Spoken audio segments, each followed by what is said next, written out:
Hola, ¿qué tal gente? ¿Cómo están? Bueno, hoy vamos a ver algunos apuntes acerca del sonido, conceptos básicos que son necesarios para después introducirnos en lo que es la digitalización y la edición del sonido. Bueno, nos va a pasar que vamos a meternos un poco en la física del sonido en este recorrido que vamos a hacer hoy, pero bueno, es un poco necesario. Primero tengamos en cuenta que para la física el sonido es cualquier fenómeno que involucre la propagación de ondas mecánicas, sean audibles o no, generalmente a través de un fluido o algún medio elástico, y son generadas por el movimiento vibratorio de un cuerpo. Dos aclaraciones. Cuando se habla de mecánicas, se habla de una rama de la física que estudia y analiza el movimiento de los cuerpos. No necesariamente la mecánica es solamente lo que se reduce, digamos, a la mecánica automotor, no, es toda una rama de la física que requiere un estudio sobre los movimientos. Y por otro lado, cuando habla de un medio elástico, tenemos que tener en cuenta que tenemos medios que son elásticos y medios que son plásticos. Los medios elásticos son los medios que son más rígidos, que tienen características como que, por ejemplo, vuelven a su forma original luego de haber sido sometidos por alguna fuerza. Imaginemos, por ejemplo, un resorte, ¿sí? En cambio, los medios plásticos son los que no vuelven a la forma original. Imaginemos una pieza de plastilina, por ejemplo. Uno lo deforma y no vuelve a la forma original luego de que dejamos de pulsarla o apretarla. Bien, pero hablando del sonido, tenemos que saber algo sobre el oído. ¿Por qué? Porque es el órgano que se encargará justamente de percibir estas ondas mecánicas que hablábamos recién. Bien, simplemente como para tener un concepto muy básico de cómo está formado el oído, tenemos en cuenta que en la parte externa tiene un pabellón acústico, que es nuestra oreja, que lo que va a hacer es captar el sonido y concentrarlo en el conducto auditivo. El conducto auditivo tiene algunos pelos y tiene también la cera, que a veces nos parece un poco desagradable, pero que en realidad ambos tienen una función que es proteger justamente el conducto auditivo de cualquier suciedad que pudiese entrar. Tanto para impedir que ingrese como por ahí para expulsarla de alguna manera si llegó a entrar. Luego del conducto auditivo va a aparecer el tímpano y ahí empieza lo que es el oído medio. El tímpano es una membrana que se va a encargar de generar un movimiento que va a trasladarse a un conjunto de pequeños huesitos que son el martillo, el yunque y el estribo. Estos tres generan una especie de movimiento y palanca que va a estimular al caracol. El caracol está en el oído interno y es quizás ya el sensor propiamente del sonido que va a traducir lo que es las ondas y vibraciones que ha recibido a través de todo lo que mencionamos antes y transformarlas en impulsos nerviosos que van a llegar a través del nervio auditivo al cerebro. Bien, esto para tener en cuenta cómo está formado el oído. Sepamos que, bueno, justamente es un órgano muy delicado y particularmente es sensible a las variaciones de presión. Por eso percibimos cambios de presión cuando hay mucha presión. Por ejemplo, cuando nos sumergimos en la profundidad de alguna pileta, lo percibimos en el oído. Cuando hacemos un viaje en avión y la presurización del avión no es exactamente la atmosférica, entonces también percibimos alguna molestia en el oído. Y bueno, obviamente la pequeña variación de presión atmosférica, que en realidad es el sonido, la percibimos en el oído. Hablando del sonido, lo que primero vamos a analizar es por dónde se propaga y cómo se propaga, cómo es que llega el sonido a nuestros oídos. Para eso tenemos que tener en cuenta que la velocidad de propagación de una onda sonora depende de las características del medio en que se realiza dicha propagación y no de las características de la onda o de la fuerza que la genere. O sea, si la onda sonora tiene mayor amplitud y suena más fuerte, no quiere decir que va a viajar más rápido. Siempre viaja a la misma velocidad porque esa velocidad depende del medio en el cual se esté trasladando. Si es agua, aire, un sólido, etc. En general, la velocidad del sonido es mayor en los sólidos que en los líquidos y es mayor en los líquidos que en los gases. Esto se debe al mayor grado de cohesión que tienen los enlaces atómicos o moleculares, dependiendo de cuánto más sólida sea cada materia. Bien, para tener algunos valores sobre esto, bueno, vamos a mencionar que la velocidad del sonido en el aire, considerando 20 grados centígrados, es de 343 metros sobre segundo. Esto expresado en kilómetros por hora, que es una referencia de velocidad por ahí que tenemos más conocida a través de la velocidad de un auto, es 1235,5 kilómetros por hora. La imagen que estamos observando ahí es justamente la de un avión que lo que está realizando es romper la barrera del sonido. Esto es un fenómeno bastante particular, que es cuando algún tipo de, en este caso de vehículo, de un avión, supera la velocidad del sonido. O sea, el avión va más rápido que el propio sonido que está generando. ¿Se entiende esto? O sea, lo extraño que sucede ahí es que el avión a un lugar llega antes que la onda sonora que está generando en el camino. Por lo tanto, si estuviésemos presenciando un fenómeno de estos, el paso de un avión supersónico, lo que vamos a ver es que el avión pasa, no lo escuchamos, y de golpe escuchamos un estruendo, que es justamente cuando llega el sonido que está generando ese avión. Y eso se llama romper la barrera del sonido. El agua a 25 grados centígrados, en el agua, la velocidad del sonido a 25 grados centígrados es de 1593 metros sobre segundo. Acá se considera la temperatura porque los fluidos varían bastante dependiendo de la temperatura. Por eso está mencionada y no sucede lo mismo con los otros valores. Que ahí vemos en tejidos, estamos hablando de tejidos corporales, 1540 metros por segundo. En la madera 3700, hormigón, que es el cemento básicamente, 4000 metros por segundo, en el acero 6100 metros por segundo, en el cadmio 12400 metros por segundo. Todo esto para tener en cuenta que, fíjense como en los sólidos la velocidad es mucho mayor que en el aire. Bueno, acá vamos a ver ejemplos entonces sobre lo que hemos mencionado. O sea, una persona que está gritando, en este caso la actriz Meryl Streep, que está tratando de hacerse escuchar dentro de una ceremonia de entrega de los Oscars. Vemos a un muchacho que está ahí tratando de escuchar a través de una pared, o sea, a través del cemento. Las ballenas, que sabemos que se comunican a través de sonidos en el agua. Este ejemplo es bastante particular, el de las latitas con el piolín. ¿Por qué? Porque sabemos que si el piolín está flojo, no se transmite sonido, y si el piolín está tenso, sí se transmite el sonido. Es un poco el ejemplo que hablábamos al principio. Si el piolín está flojo, es plástico. Si el piolín está tenso, entonces es elástico. Entonces ahí sí transmite el sonido. Después vemos cómo alguien está tratando de ahogar ahí a nuestro personaje de Los Simpsons con una almohada, porque sabemos que en ese caso el sonido no va a pasar, no es un buen transmisor de sonido. Hay unos chicos que están escuchando la vía. Esto es una cuestión bastante rural, bastante campestre. Saber que cuando uno escucha la vía, va a escuchar en la vía antes que en el aire la llegada del tren. ¿Por qué? Porque por la vía viaja más rápido la vibración o el sonido que puede generar el tren en su paso que por el aire. Entonces uno puede anticipar la llegada de un tren a través de la vibración de la vía antes que por haberlo escuchado en el aire. Y por último hay una imagen ahí arriba a la derecha que es la de una explosión en un escenario, digamos, espacial. Esto viene a cuento porque en realidad en la mayoría de las películas que hemos visto esto siempre se coloca algún estruendo y algún sonido explosivo cuando se ven estas imágenes, cosa que es una absoluta mentira desde el punto de vista científico porque en el espacio estamos en el vacío, por lo tanto no escucharíamos absolutamente nada. Bien, hablando un poco de las velocidades, la velocidad y el rebote que se produce con el sonido en distintos escenarios, va a generar un efecto que es el que se llama o eco o reverberación. Esto va a depender del tiempo que demora que tenga el sonido. Vamos a analizar primero qué sucede con esa persona que está en el escenario y la persona que está escuchando, el espectador que está escuchando. Hay una flecha ahí que es sonido directo. Ese es el viaje más corto que puede hacer el sonido emitido por la persona del escenario. En este caso es el viaje más corto y va a llegar primero. ¿Qué pasa con los demás? Bueno, los demás van a viajar por distintos recorridos, rebotando en las paredes o en el techo incluso, hasta llegar al espectador.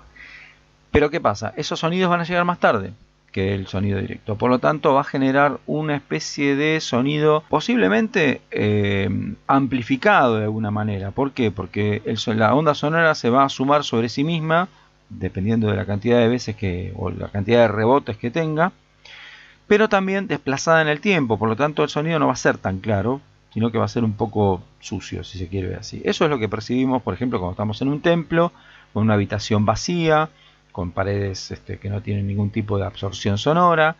En un baño, por ejemplo, el eco del baño en realidad es una reverberación dentro del baño que amplifica a veces el sonido que estamos generando. Cuando la habitación está insonorizada, o sea, tiene materiales absorbentes, esto no se produce así. El eco, en cambio, es el que sucede en un espacio más abierto, más amplio, pero que también hay un rebote, pero claro, el tiempo de rebote es mucho mayor, entonces el sonido que vuelve a llegar a nosotros lo hace con diferencias de segundos. No se encima uno con otro, sino que hay una distancia que hace que se percibe como una repetición y no como un sonido sucio. Bueno, pero el sonido está formado por ondas. Y las ondas vamos a tratar de ver qué características tienen, porque va a ser importante para entender cuáles son los fenómenos que genera el sonido. En este caso vamos a tomar como ejemplo dos tipos de ondas, dos ejemplos de ondas, que nos van a servir para entender, aunque tenemos que considerar que no tienen las mismas características que las ondas sonoras. Por un lado, lo que estamos viendo acá es una onda de una ola de un estadio, la típica ola del estadio. Esto lo que nos permite observar es lo siguiente: la ola se mueve y se desplaza por todo el estadio. Pero lo importante es que las partículas que la generan, en este caso la gente, la gente no se mueve de su lugar. La gente lo único que hace es realizar un movimiento en su lugar, pero no se desplazan. Lo que se desplaza es la ola, y esto es importante. Las partículas en una onda, en el caso del sonido serían las moléculas de aire, por ejemplo, no se desplazan, vibran y trasladan el movimiento a la que sigue, a la de al lado, pero no es un viento, no es que está moviéndose el aire no se mueve, lo que hace es vibrar y traslada esa onda hasta llegar a nosotros. Acá lo que se observa es el tipo de desplazamiento que tienen las ondas sonoras. En este caso, como se trata de una superficie, lo vemos circular. Pero si consideramos una onda sonora, tendríamos que saber que lo haría en forma esférica, o sea, en todas las direcciones. Bien, estas animaciones nos van a permitir entender un poco, ojalá, el fenómeno del sonido. A ver, prestemos atención a lo siguiente. Vamos a prestar atención a ambos dibujos de la parte superior. En ellos se observa una especie de pistón o émbolo que está en color rojo, que lo que está haciendo es empujar hacia la derecha partículas, ¿sí? Si ustedes observan, se mueve y empuja, se mueve y empuja. Cada vez que empuja genera presión, ¿sí? Cuando vemos a las partículas como encimadas o como juntas, la vemos más oscura la zona. Bueno, ahí está generando una zona de alta presión, ¿sí? Bien. En el caso de la imagen que tenemos del lado izquierdo, bueno, esto sucede más lento que en el caso del lado derecho. El lado derecho tiene, lo que decimos, tiene más frecuencia, ¿sí? Sucede con mayor cantidad de veces por segundo, por lo tanto tiene mayor frecuencia. Bien, ahora observemos los gráficos que están abajo. Los gráficos que están abajo dicen presión sonora, en inglés, y lo que están representando justamente es la cantidad de presión que tiene en ese momento las partículas del gráfico del dibujo que tiene la parte superior, ¿sí? Y lo que estamos observando es ahí también moviéndose junto con la onda una partícula en color rojo. Esa partícula representa alguna de las partículas que están en la parte superior. Lo que tenemos que entender es que la partícula siempre queda en el mismo lugar. Lo que está cambiando es su valor de presión, ¿sí? Esa partícula está sometida a mayor o menor presión. En ese punto hay un cambio de presión, pero no se traslada a la partícula. Es lo que le decíamos antes con la ola del estadio. La partícula no se va de su lugar. Lo que hace es trasladar la presión a las partículas que están al lado. Y por eso la onda, que en realidad es la variación de la presión, es la que sigue hacia, en este caso, hacia la derecha. Bueno, siguiendo con este tema de las ondas, lo que tenemos que aclarar ahora, y que lo habíamos dicho en un momento, que no eran ondas sonoras, es que existen dos tipos de ondas, ¿sí? Las ondas transversales, como la que vemos arriba, que en realidad es la que se parece a la onda de la superficie del agua. Observan ahí cómo la onda se traslada hacia la derecha, pero que en realidad las partículas se quedan en su sitio. Hay una variación, una vibración, pero no se mueve, no se desplaza hacia el costado, ¿sí? Y abajo, esas son las ondas transversales. Y abajo lo que observamos es realmente cómo se comporta una onda sonora, que se llaman las ondas longitudinales. En estas ondas lo que hacen es vibrar en su sitio. Sí, lo hacen en la misma dirección en que se mueve la presión, es cierto. Pero, por más que vibren, no se van de su lugar, digamos. Están oscilando, moviéndose un poquito en ese sitio, pero no se mueven. Y lo que están haciendo es trasladar la presión o el movimiento hacia la partícula que está al lado. Observemos de vuelta la partícula negra, que es la que nos permite ver esto como referencia, y así es como se traslada una onda sonora. La diferencia de presión generada por la propagación del movimiento de las moléculas del medio producen, al final, en el oído humano, una sensación que describimos como sonido. Bueno, vamos a ver algunas cuestiones relacionadas con el direccionamiento del sonido, cómo se puede direccionar el sonido. Esto ha sido aprovechado desde la ciencia y la tecnología para, obtener algún tipo de soluciones. Por ejemplo, como la que está mostrada en la figura, que es un audífono. Un viejo audífono, absolutamente simple, sencillo, donde es casi una bocina, que lo que va a hacer es una conversión de la fuerza y la presión. Esto se basa en la ecuación que físicamente describe a la presión, que es presión es igual a fuerza sobre área. Bueno, lo que está haciendo esto es hacer una especie de conversión entre fuerza y área, tomando un área muy grande, en la boca grande que tiene el audífono, y concentrando esa presión y logrando una mayor fuerza en el extremo pequeño, ¿sí? De esta manera se consigue que lo captado en la parte grande de la bocina se concentre en el oído y se pueda escuchar mejor.